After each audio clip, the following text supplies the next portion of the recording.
मेहनत जीती रे मेहनत जीती। जी आपका स्वागत है। नमस्कार जी। हेलो। जी रोहित जी, बहुत सारे बॉक्सिंग लवर हैं मेरे साथ जुड़े हुए हैं, उनकी यही कोशिश रहती है और यही मेरा काम है कि उनके मैच लाइव लेके आऊँ, उनकी जो भी इवेंट वो कर रहे हैं उनकी सूचना मैं अपने दर्शकों तक ले जाऊं सोशल मीडिया के माध्यम से। तो हम पहली बार आपसे लाइव बात कर रहे हैं और यहीं मिले हैं। तो हम जानना चाहेंगे आपकी जो संघर्ष है यहाँ तक का, और कब आपका शुरू हुआ, कब आप मतलब यहाँ तक पहुँचना आसान नहीं था आपके लिए, उसके बारे में जानना चाहूँगा। जी, संघर्ष तो बहुत डिफ़िकल्टी भरा रहा है शुरू से ही, क्योंकि गेम ही ऐसा है, उतार चढ़ाव, इंजरीज, काफ़ी कुछ होता रहता है हमारे गेम में। तो स्टार्टिंग जब बॉक्सिंग की करी थी तो सोचा नहीं था कि इस लेवल पे खेलना है। धीरे धीरे जैसे कंपटीशन हमें मिलते गए तो लगा रियलाइज़ हुआ कि हाँ, नहीं, हमें इसी में करियर बनाना है, इसी में आगे जाना है। फिर नेशनल चैम्पियन बने, फिर और इंटरनेशनल एक्सपोजर मिला, फर्स्ट इंडिया के लिए रिप्रेजेंट करा फर्स्ट टाइम यूथ में। तो उसके बाद और अपने सीनियर्स को देखते थे तो एक्सपेक्टेशन और हो गई, नहीं अब ओलंपिक्स खेलना है, मेन टारगेट ये है। तो ऐसे धीरे धीरे फिर सीनियर में गए। लेकिन मेरा मेन जो सबसे पहला 2014 का ग्लासगो कॉमनवेल्थ वो मिस हुआ। कॉमनवेल्थ गेम्स सिलेक्शन हुआ था, उसके बाद पता चलता है सिलेक्शन हो गया, उसके बाद नेक्स्ट डे बोलते हैं वेट ड्रॉप आपका। तो तब वो, क्योंकि तभी करंट परफॉर्मेंस आ रही थी, यूथ यूथ से सीनियर में आए थे उस टाइम पे, फिर आपको पता चलता है आपको सिलेक्शन होने के बाद फिर वेट ड्रॉप हो गया। तो फिर वो करंट पीक थी उस टाइम पे, लेकिन कोई नहीं, उतार चढ़ाव ये सारी सिचुएशन आती रहती है। फिर मेहनत करते गए हम, आगे आगे की तैयारी करते रहे। फिर आगे उतार चढ़ाव ऐसे आए, कई इंजरीज हो गई। ये सिचुएशन आ गई थी, सर्जरी तक करानी पड़ी थी नी की। तो फिर भी हार नहीं मतलब ये मानी। कहना आसान है, ग्लासगो मैं दर्शकों को बता, 2014 में हुआ था। उसके बाद बीच में गोल्ड कोस्ट में भी हो लिया कॉमनवेल्थ, और ये तीसरा है उसके बाद। और इतना लंबा टाइम तक मेंटेन करना अपने आप में, ये बहुत बड़ी बात है। जी। आप अपनी बात पूरी कीजिए आप। हाँ, तो यही फिर उसके बाद 2019 में 18 में वर्ल्ड चैम्पियनशिप थी। उससे पहले इंडिया ओपन में सर वो नी लिगामेंट इंजरी हो गई थी मेरे को। तो वो वर्ल्ड चैम्पियनशिप स्किप करनी पड़ी, क्योंकि उसके बाद ओलंपिक था। तो आप एक टारगेट लेके चल रहा था मैं कि ओलंपिक्स का। फिर मैं नहीं खेला, वो उसमें पार्टिसिपेट नहीं कर पाया था वर्ल्ड चैम्पियनशिप में। फिर आगे तैयारी करी ओलंपिक्स के लिए खेलने के लिए, फिर नेशनल में फिर दोबारा लिगामेंट इंजरी हो गई। तो ऐसी सिचुएशन आ गई थी उस टाइम पे कि डॉक्टर भी बोल रहा था कि भाई अगर आप रिस्क लेके खेलते हो तो आ, वो आपके ऊपर है, आपका नी और भी जा सकता है, ख़राब हो सकता है। तो फिर मेरे पास कोई ऑप्शन नहीं था उस टाइम पे। तो मेरे को सर्जरी करानी पड़ी। उसके बाद फिर कोरोना आ गया, तो मेरे को अच्छा टाइम मिल गया रिहैब करने का प्रॉपर ढंग से। दिल्ली को जाना जाता है भाई, एजुकेशन हब है या बिजनेस करते हैं, तो वहाँ से इंडिया टीम में आना आपके लिए एक अलग सा एक्सपीरियंस नहीं है? जी, सबका अलग अलग होता है। कभी मैंने मतलब बिजनेस माइंड भी है लोगों के। मेरा था खेल में ही, शुरू से रुचि थी खेल में ही, खेलना है, जाना है, और घर वालों का नाम रोशन करना है, गांव का नाम रोशन करना है। क्योंकि कहीं भी अचीवमेंट करते तो आपको सम्मानित करते हैं, आपके घर वालों के बारे में पूछते हैं, तो खुद भी मोटिवेट होता है इंसान, और घर वाले भी कि हाँ भाई अब मेरा लड़का कुछ कर रहा है। घर वालों के बारे में बताओ, आपका गांव के बारे में बताओ हमें थोड़ा। जी, मैं मुनीरका से हूँ, दिल्ली में गांव है, मुनीरका विलेज हमारा। तो मैं वहाँ से बिलोंग करता हूँ। मेन रहे वहाँ से स्विमर स्विमर निकलते थे।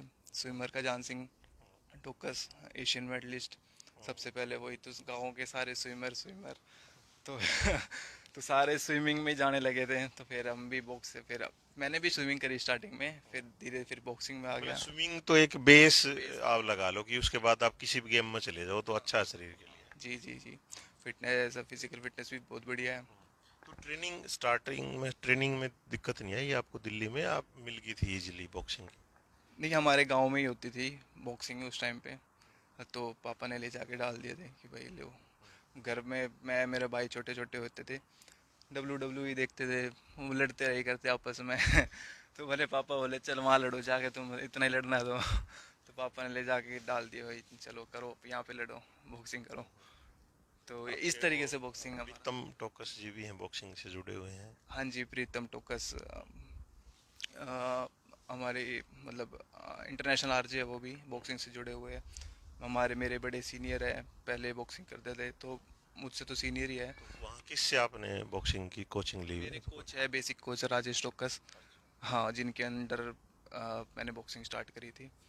तो उन्हीं की मार्गदर्शन से मैं आगे निकला हूँ, उन्हीं उन्हीं के सपोर्ट से। बाकी फिर प्रीतम टोकस भी, उन्होंने भी बाद में सपोर्ट करा है, पूरा अभी तक करते हैं।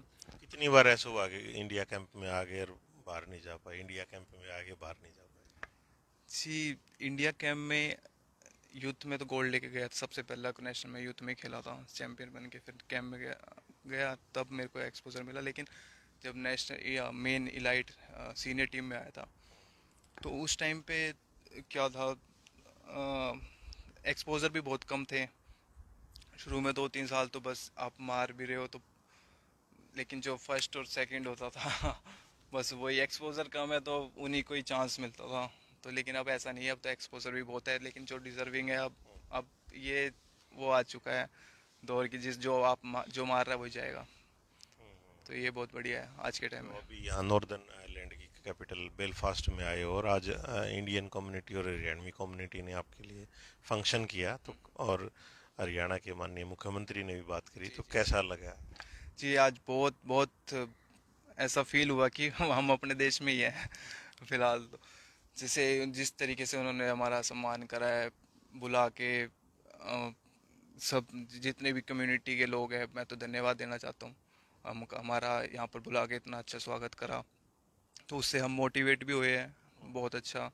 और हमें भी अच्छा लगा और उनको भी अच्छा लगा सारा मिलके। और हमारे सीएम साहब खट्टर जी से उनसे भी बात हुई, तो उनसे भी मिल के उन्होंने भी सबका मनोबल बढ़ाया है बातचीत करके, तो हमें वो भी बहुत अच्छा लगा। हाँ, दिल्ली तो हफ्ते में 2 दिन आते रहते हैं, दिल्ली तो उनका हाँ जी जी। दूसरा घर है। तो दिल्ली के मुख्यमंत्री या किसी वहाँ से भी किसी से बात हुई है, मैसेज आया?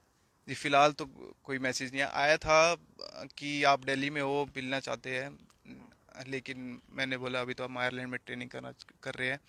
फिर वो बोलते कि ठीक है, आने के बाद हम आपसे मिलते हैं। तो दिल्ली में सुना हमने, अभी दिल्ली सरकार स्पोर्ट्स यूनिवर्सिटी की ऐड निकाली थी, खोलने जा रही है, 5th क्लास से लेकर 9th क्लास तक बच्चे। तो आगे गेम जब आपको लगे कि हाँ गेम पूरा हो गया, तो क्या इस तरह की यूनिवर्सिटी में आप करो, मतलब ऑफर मिले कि हाँ जी निदेशक के तौर पर आइए रोहित जी आप, और यहाँ संभालिए आप रेलवे छोड़ के? जी देखो, वो तो बाद की बात है, लेकिन एज अ स्पोर्ट्स मैन जहाँ भी स्पोर्ट्स की बात होगी, मैं बिल्कुल अपना पूरा सहयोग दूंगा, सपोर्टर बिल्कुल रहूंगा स्पोर्ट्स के लिए। क्योंकि रवि दहिया हरियाणा से थे, उनको दिल्ली सरकार ने डायरेक्टर लगा दिया स्पोर्ट्स में ही। तो हो सकता है हरियाणा सरकार भी आपको ऑफर दे दे कि रोहित जी आइए आप हरियाणा में खेल विभाग में संभालिए काम। जी अपॉर्चुनिटी मिलेगी तो हम बिल्कुल करना चाहेंगे। जितनी अच्छी अपॉर्चुनिटी मिलेगी हमको, तो हम उतना ही आगे बढ़ चढ़ के उसमें भी हम अभी भाग लेंगे। अभी जो टीम आई है, और जब से इंडिया की बॉक्सिंग टीम जाती रही है अब्रॉड, तो ऐसी कोई टीम नहीं है जब भिवानी का बॉक्सर ना हो।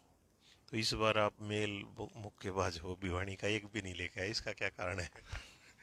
कारण तो कुछ नहीं, अब देखो ये हमारा गेम ऐसा है, कॉम्बैट स्पोर्ट, कि इंजरीज इतनी होती रहती है। अब भिवानी के इतने अच्छे अच्छे बॉक्सर है, अभी फिलहाल इंजरी में भी चल रहे, तो परफॉर्मेंस ऊपर नीचे सबकी होती रहती है।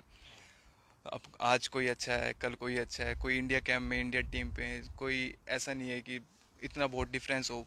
सारे बराबर के ही है और एक से एक पड़े हुए हैं। मतलब रोज का चैलेंज आपके लिए? रोज का चैलेंज है, डेली कौन किसको मार दे कुछ नहीं पता, तो सारे बस लगे ही रहते हैं। तो अब जो बेस्ट टीम आई है सेलेक्ट हो गए, कोई वो नहीं है, देश का नाम रोशन करेंगे, तो बढ़िया जो परफॉर्मेंस करेंगे। यूके में रहने लग रहे हैं, तो उनके लिए आपकी तरफ से मैसेज? जो यूके में हमारे इंडियंस रह रहे हैं, वो इतना सपोर्ट करते हैं हमको, सपोर्ट कर रहे हैं। वहाँ पर जो अभी कॉमनवेल्थ गेम्स होने वाले हैं हमारे, वहाँ पर भी सारे बोल रहे कि हम आएंगे। इतना प्यार, मतलब जब आपको मिलता है कि बाहर देश में आके हमारे लोग मिल के हमको सपोर्ट कर रहे हैं, तो इंसान के अंदर वैसे ही इतना जुनून हो जाता है, इतना कॉन्फिडेंस कि हाँ अपने बंदे हमारे साथ खड़े हुए हैं। तो मैं तो बहुत शुक्रिया करना चाहूँगा अपने जो भी हमारे यहाँ रिंग में पर भी हैं। तो बुलाओ, रिंग के बाहर आए जब आपके मैच हो। कितने मैच होंगे? मैच अभी 27 तारीख को ड्रॉ होंगे हमारे। तो उसी 27 को पता चल जाएगा कि कब कब मैच है, और 29 से हमारे गेम्स स्टार्ट है। तो मैं बोलना चाहूँगा यूके के जितने भी हमारे इंडियंस है, या बॉक्सिंग लवर है, बॉक्सिंग किसी लवर को भी है, हाँ। हाँ, जितने भी है, जितने बढ़ चढ़कर आप हमें अच्छा आकर खेलते हैं। सपोर्ट करोगे और हम उतना ही अच्छा खेल पाएंगे। जी जी, जी। बिल्कुल बिल्कुल, रोहित जी का यही कहना है और आप सभी से रिक्वेस्ट है, आप खुद मैच देखिए, अपने बच्चों को दिखाइए। जितना आप देखेंगे उतना हैप्पीनेस आपके जीवन में बढ़ेगी, और हमारा यही मकसद है कि हम हमारे जो रियल हीरो हैं उनकी बायोग्राफी आप तक लेके आएं।